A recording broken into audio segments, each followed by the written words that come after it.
क्षमा मांगी कि नहीं, यह भी स्पष्ट होना चाहिए। तो हम आपको बताना चाहेंगे। देखिए, 2015 में काशी में गणेश जी की प्रतिमा का विसर्जन होने वाला था। एक जगह पर स्थापित प्रतिमा धूमधाम के साथ, बाजे गाजे के साथ विसर्जन के लिए गंगा जी की तरफ ले जाई जा रही थी। कोर्ट ने आदेश किया हुआ था कि गंगा में प्रतिमा विसर्जन नहीं होगा क्योंकि प्रदूषण बढ़ रहा है। लेकिन शास्त्रों में बहते हुए पानी में ही मूर्तियों के विसर्जन का विधान है, जिसको लाखों वर्षों से हम लोग करते चले आए हैं, हमारी परंपरा रही है, शास्त्र हमारा कहता है। तो ऐसी स्थिति में ये विचारणीय विषय हो गया कि कौन सी मूर्ति गंगा में प्रवाहित की जाएगी तो उससे प्रदूषण गंगा का बढ़ जाएगा और कौन सी मूर्ति नहीं। क्या शुद्ध मिट्टी से बनाई गई कोई मूर्ति जिसमें रोली, कुमकुम, चावल इनसे पूजा की गई है, क्या उस मूर्ति को गंगा जी में विसर्जित करने से गंगा में प्रदूषण बढ़ेगा? जल में मिट्टी मिला देने से, सूखी मिट्टी मिला देने से क्या प्रदूषण बढ़ता है? नहीं बढ़ता है। लेकिन अगर वो मूर्ति केमिकल के रंगों की रंगी हुई होगी, अगर वो मूर्ति प्लास्टर ऑफ पेरिस से बनाई गई होगी, उसमें प्लास्टिक की चीज़ें होंगी, उसमें दूसरे ऐसे कारक तत्व होंगे जो प्रदूषक होते हैं, तो उस मूर्ति से निश्चित रूप से प्रदूषण बढ़ेगा। तो न्यायालय का जो आदेश था, उस आदेश को स्पष्ट होना चाहिए था कि इन वस्तुओं की बनाई गई मूर्ति का विसर्जन किया जा सकता है क्योंकि परंपरा है, शास्त्र है, और इनका नहीं किया जा सकता क्योंकि न तो इसकी परंपरा है, न तो शास्त्र इसका आदेश देते हैं। इसलिए इस तरह की मूर्ति के विसर्जन पर रोक लगे। लेकिन कोर्ट ने कह दिया कि मूर्ति विसर्जन पर रोक, और प्रशासन ने भी कहा कि नहीं, सब पर रोक। तो ये जो तुगलकी फरमान था, एक लाठी से सबको हाँकने की बात थी, सब धान 22 पसेरी किया जा रहा था, ये उचित नहीं था। इसको स्पष्ट करना आवश्यक था। और यह आदेश इलाहाबाद हाई कोर्ट के द्वारा दिया गया था गंगा जी के प्रदूषण के संदर्भ में, और पूरे उत्तर प्रदेश में लागू था। उत्तर प्रदेश के अतिरिक्त 4 और प्रदेश हैं जहां पर गंगा जी की धारा बहती है। बंगाल में गंगा जी में विसर्जन हो रहा था, झारखंड में गंगा जी में मूर्तियों का विसर्जन हो रहा था, बिहार में मूर्तियों का विसर्जन हो रहा था, उत्तराखंड में हो रहा था, उत्तर प्रदेश में भी कानपुर और जाने कौन कौन से दूसरे नगर हैं, सब जगह हो रहा था। वाराणसी के प्रशासन में कुछ विशेष बात जाग गई थी, उन्होंने कहा नहीं, किसी हालत में नहीं होगा।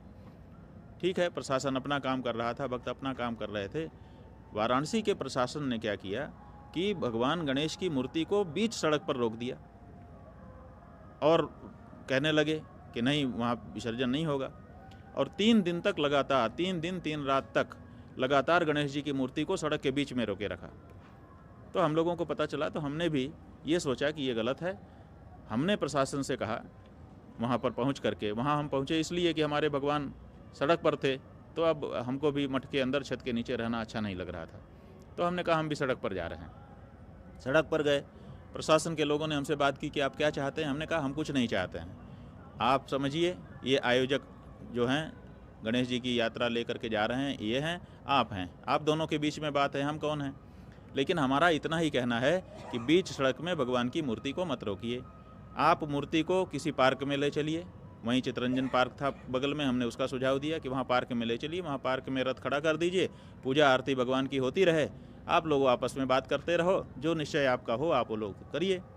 लेकिन प्रशासन ने उसको स्वीकार नहीं किया, और रात को 1 बजे, जबकि सुप्रीम कोर्ट की गाइडलाइन है कि रात में किसी भीड़ के ऊपर लाठीचार्ज नहीं किया जा सकता है, रात को 1 बजे बिजली काट करके, अंधेरा करके लाठीचार्ज किया गया और हमको भी लाठियाँ मारी गईं।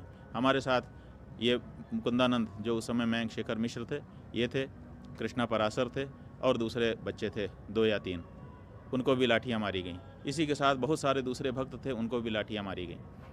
तो हमने कहा कि ये गलत है, आप इस तरह से लोगों को लाठी का भय दिखा करके मनमाना नहीं कर सकते हैं। हाई कोर्ट ने अगर कोई आदेश किया है तो उसको स्पष्ट करना होगा कि कौन सी मूर्तियाँ विसर्जन के योग्य हैं और कौन सी नहीं हैं। हमारे शास्त्र में मिट्टी की मूर्ति बताई गई है, मिट्टी की मूर्ति का विसर्जन करने में कोई जल को हानि नहीं होती है, बल्कि जल को लाभ होता है, क्योंकि जल के अंदर की जो मिट्टी है, जो गीली होती है तो सड़ने लगती है, सड़ने से उसमें कीटाणु उत्पन्न होने लगते हैं। उसको अगर बाहर निकाल दिया जाए और सूर्य भगवान की किरणें उसको स्पर्श कर लें तो वो सूख जाती है। सूखी मिट्टी फिर डालो तो पानी में ऑक्सीजन का कंटेंट बढ़ जाता है, तो वो फ़ायदा ही करती है, घाटा नहीं करती है। इसीलिए शास्त्रों में बताया गया है कि जो लोग सरोवर में, नदी में नहाने जाते हैं, वो नहा करके एक मुट्ठी मिट्टी डुबकी लगा करके निकालें और उसको बाहर रख दें। तात्पर्य यही होता है कि अंदर की मिट्टी बाहर निकल जाए, वो सूख जाए, फिर से अंदर चली जाए, जिससे पानी स्वच्छ बना रहे, निर्मल बना रहे। तो हमने कहा कि इस बात को स्पष्ट किया जाए। तो लाठी मारी गई। लाठी मारने के बाद लोगों को अच्छा नहीं लगा, क्योंकि वो वीडियो आया जिसमें हमको लाठी मारी जा रही थी। लोगों ने देखा, करोड़ों लोगों ने देखा।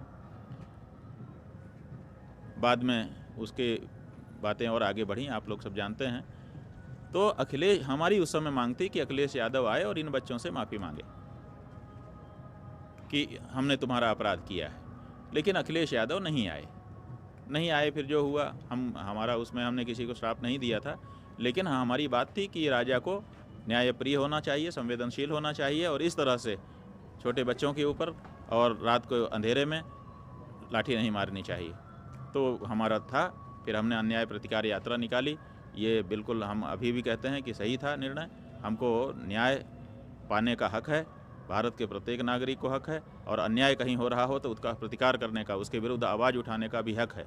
किसी राजा को, किसी चुने गए प्रतिनिधि को, किसी संविधान की शपथ लिए प्रधानमंत्री, मंत्री या मुख्यमंत्री को यह अधिकार नहीं है कि वो अन्याय किसी जनता के ऊपर करे।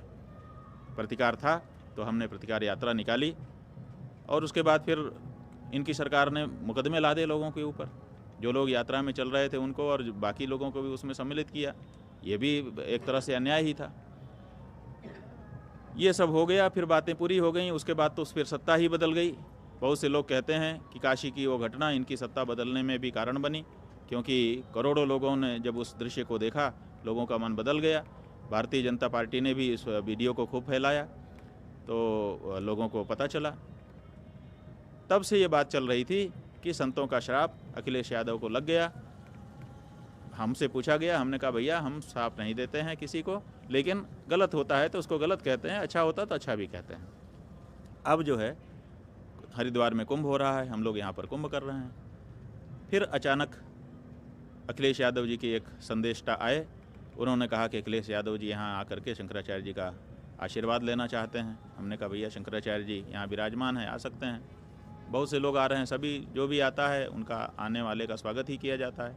हमारे यहाँ नियम है आगत का स्वागत। जो हमारे गुरुजी के गेट के अंदर आ गया उसका स्वागत करना हम सब शिष्यों का कर्तव्य बनता है। तो अगर कोई आएगा, हम नहीं बुला रहे हैं, ना हमारी कोई बुलाने की इच्छा है, ना हमारी कोई मिलने की इच्छा है। वो आ रहे हैं तो आ जाएंगे, तो जैसा सबका स्वागत होता है वैसा उनका भी होगा। जैसे सबको कहा जाता है आओ भैया, वैसे उनको भी कहा जाएगा। तो आए, आकर के फिर उन्होंने कहा आपसे भी मिलना चाहते हैं। हम कहा भैया हम अलग से मिलना नहीं चाहते हैं। वो अगर गुरुजी का दर्शन करने आएंगे तो हम गुरुजी के पास रहेंगे तो मिल ही जाएंगे, मिल सकते हैं। लेकिन फिर वो जब शिविर में आए तो पहले हमारे पास आए। हमने सोचा कि हमारे पास आ रहे हैं, देखा हमने तो हमने सोचा कि इनसे दो बात तो करेंगे कि भाई ये क्या किया था तुमने। लेकिन जैसे ही वो आए हमारे सामने, उन्होंने हाथ जोड़े और पहला ही शब्द उन्होंने कहा शरणागत हूँ। तो शरणागत हूँ ये शब्द कहने से हमारे मन में तत्काल विचार आया कि कोई व्यक्ति शरण में आया है तो फिर उसको स्वीकार करना चाहिए। शरणागत शब्द जो है हमारे लिए मायने रखता है। हमारे भगवान श्री राम ने कहा कि कोटि विप्र बध लागे ही जेही, आए शरण तजो नहीं तेही। करोड़ों विप्रों के बध का भी पाप अगर किसी को लग गया हो, लेकिन वो शरणागत हो जाए तो मैं उसको भी छोड़ता नहीं हूँ। तो शरणागत वत्सल ये भगवान का विशेषण है। शरणागत को छोड़ने का नियम ही नहीं है। और दूसरा नियम यह है, हमारी परंपरा रही है कि अगर कोई व्यक्ति कह देता है कि हमें क्षमा करो, तो फिर अगले से ये नहीं पूछा जाता है कि तुमने क्षमा किया कि नहीं। केवल क्षमा मांगने वाला क्षमा मांग लेता है, इतने मात्र से ये माना जाता है कि क्षमा हो गई, क्योंकि क्षमा मांगने पर मना करने का नियम हमारी संस्कृति में नहीं है। तो हमसे पत्रकारों ने पूछा कि अखिलेश यादव आ रहे हैं, क्या वो क्षमा मांगने आ रहे हैं? हमने कहा भैया हमको पता नहीं है, क्योंकि हमसे नहीं कहा है उन्होंने कि वो क्षमा मांगने आ रहे हैं, इसलिए हम ये बात नहीं कह सकते हैं। लेकिन जब वो आए, उन्होंने कहा ये शब्द कहा शरणागत हूँ। फिर हमने उनसे चर्चा नहीं की, और ज़्यादा बात भी नहीं की। हमने कहा गुरुजी का दर्शन आप आए हैं कर लीजिए। तो गुरुजी का दर्शन किया, गुरुजी से उन्होंने बहुत सारी बातें की, गुरुजी ने भी उनको बहुत सी बातें बताई और आशीर्वाद भी दिया। उसके बाद आदेश हुआ गंगा पूजन का। हमने गंगा पूजन भी उपस्थित रह करके विद्वानों के द्वारा करवा दिया। उसके बाद जब वो जाने लगे तो पत्रकारों ने उनसे पूछा कि स्वामी जी से 2015 ईस्वी से आपका वो चल रहा था, स्वामी जी की नाराज़गी हम लोगों को महसूस हो रही थी, उस बारे में क्या कुछ बात हुई? तो उन्होंने कहा मैंने स्वामी जी से क्षमा मांगी है। तो उन्होंने ये शब्द कहा कि मैंने क्षमा मांगी है, हमने नहीं कहा। और फिर उनकी मन की जो बात है, हमारे साथ के जो 2 लोग हैं उन्होंने भी हमको बताया कि वो पश्चाताप कर रहे थे। 2-3 बार उन्होंने कहा कि भविष्य में ऐसी गलती हमसे नहीं होगी। अच्छा लगा सभी को, सब ने कहा कि चलो एक व्यक्ति गलती करता है किसी समय, लेकिन अगर उसको पछतावा होता है तो पश्चाताप की जो आग है वो बड़े से बड़ी गलती को नष्ट कर देती है, गला देती है। जैसे कितना ही ठोस धातु हो, अगर आग का ताप अधिक है तो वो गला करके उसको तरल सरल बना देती है। तो उनके अंदर पछतावा देखा गया, हमने भी अनुभव किया।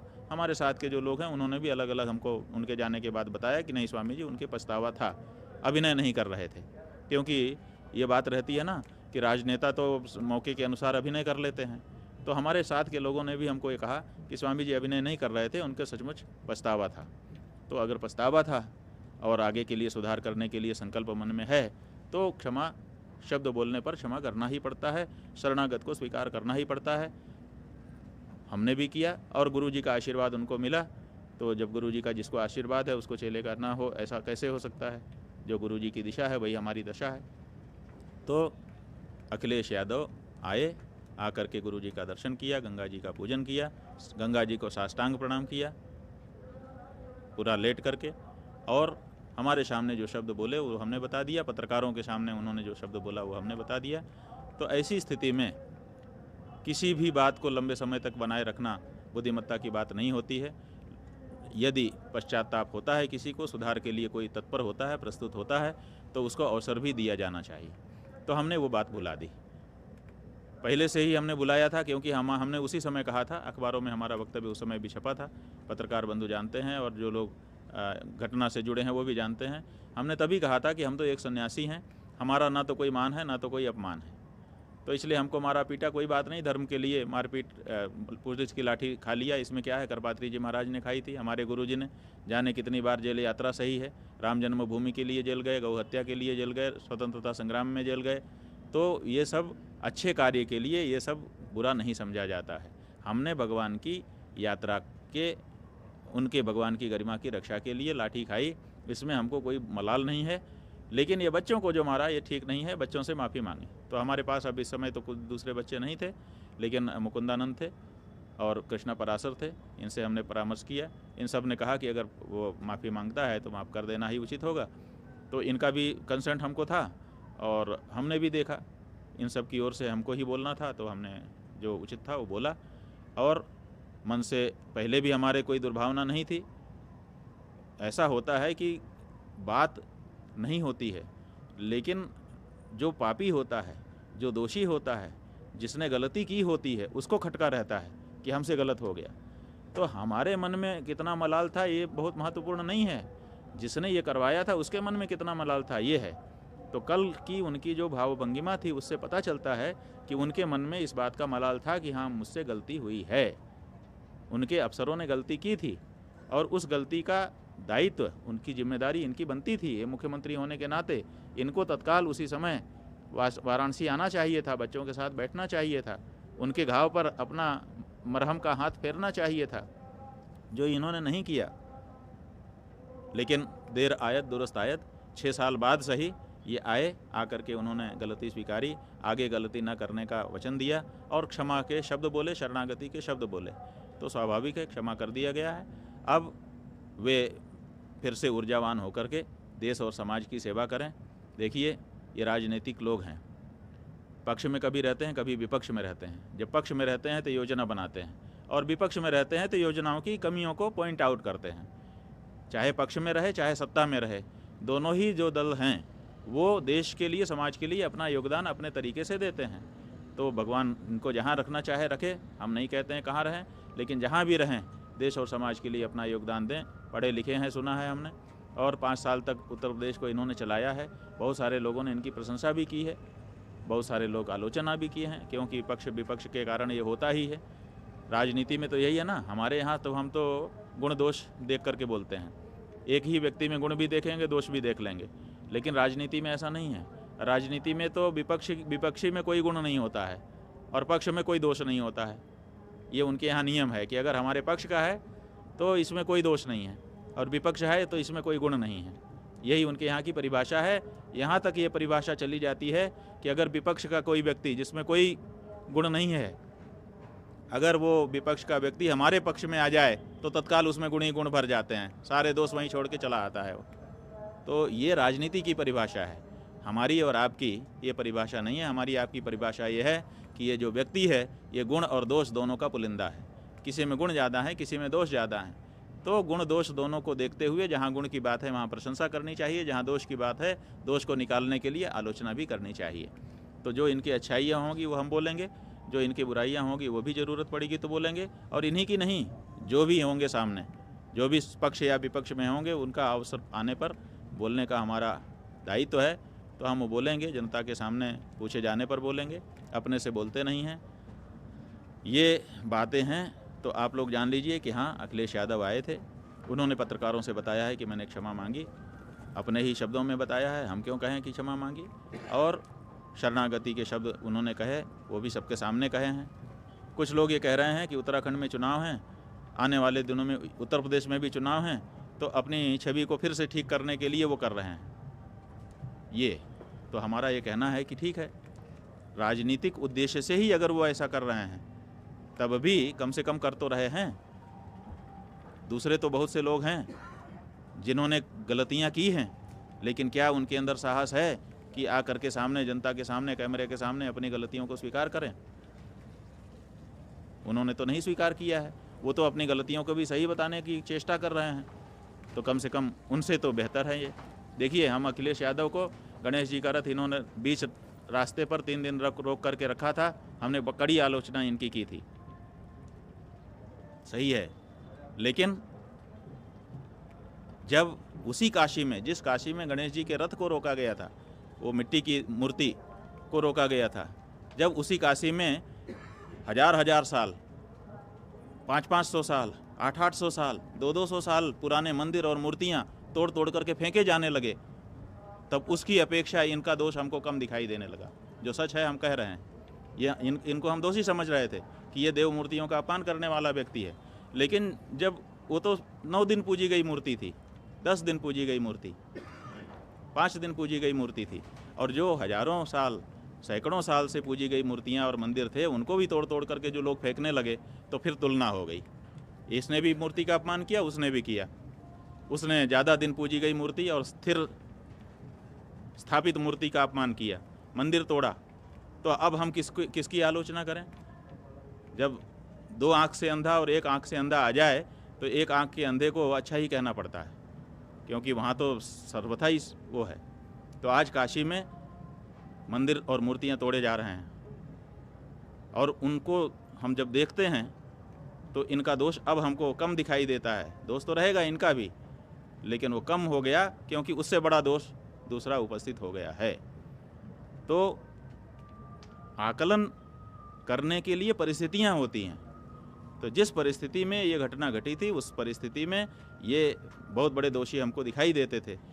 जब इससे बड़े दोषी देवताओं के आ गए तो अब इनका दोष हम छोटा ही समझ रहे हैं। उनकी अपेक्षा अकेले में इनका दोष बड़ा था। तो क्या करेंगे? चुनाव के लिए राजनेता कुछ भी करते हैं, चुनाव के लिए ही सही। अगर ये कुछ अच्छा कर रहे हैं तो इसको गलत कैसे कहा जाए? अगर कोई भक्त नौकरी लग जाए इसके लिए भगवान की पूजा कर रहा है, आराधना कर रहा है, तो वो गलत कैसे हो सकता है? कम से कम भगवान से तो मांग रहा है, चोरी तो नहीं कर रहा है, बदमाशी तो नहीं कर रहा है, नौकरी पाने के लिए भगवान की पूजा ही तो कर रहा है। तो केवल अरे ये तो नौकरी पाने के लिए कर रहा है, ऐसा कह करके उसकी भक्ति भाव को हम बहुत गलत नहीं कह सकते हैं। तो उसी तरह से ये तो कोई उनके मन में घुसा नहीं है अखिलेश यादव के कि जान जाए कि उन्होंने चुनाव के लिए किया, उत्तराखंड के चुनाव के लिए, कि उत्तर प्रदेश के चुनाव के लिए किया, कि कहाँ के लिए किया, कि अलग भाव से किया। लेकिन ये ज़रूर है कि उन्होंने जिस भी भाव से किया हो वो वही जानते हैं, लेकिन जैसा किया वो अच्छा लगा, सभी को अच्छा लगा और उनको क्षमादान कर दिया गया है। और ये आशा की गई है, अपेक्षा की